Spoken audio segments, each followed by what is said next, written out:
My capstone project was on creating a community relations and media relations plan for Credo High School.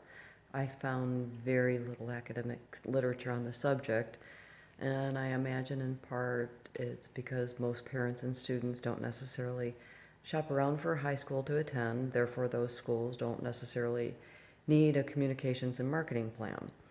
But because Credo is fairly new and it is a charter school, parents and students need to find Credo instead of just going to the next school in line that is in their district. One of the things that I didn't do enough of was to look at the objections people might have against Credo. It is a Waldorf-inspired school, and I was aware of and found some negative commentary about the Waldorf method of teaching, but I could have found more in order to understand how the negative communication could affect Credo, drawing more students, donors, and volunteers.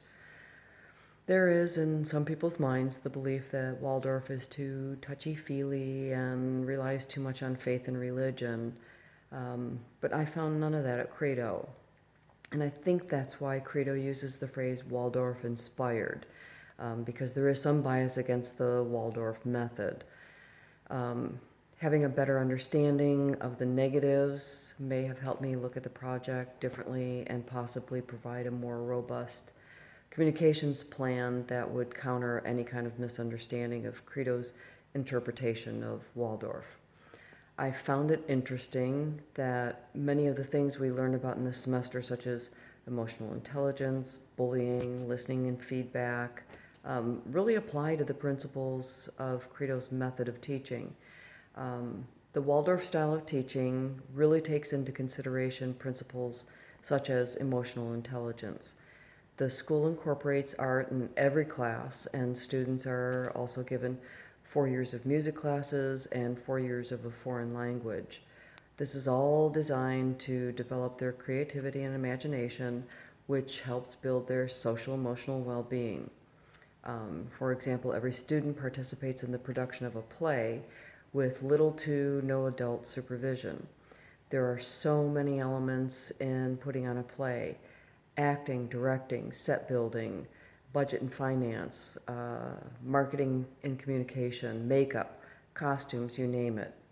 All of it goes into learning how to work with one another, solve problems, and basically run a business. So the workplace communications situations that we discussed throughout the semester, I found could be applicable to Credo as well. One of the things I mentioned to Chip Romer, who is one of the founders of Credo, is how I wish I could have attended a school like Credo, and I feel I would have performed better as a student there than where I actually went to high school. He said he's heard that many times, and working on this project really helped me to think about different ways of learning, and how what you say and how you say it can make such a difference. It's about knowing your audience, how they might think and feel, and finding a way to relate to them. So, gee, imagine this. It's all about communication. Thanks.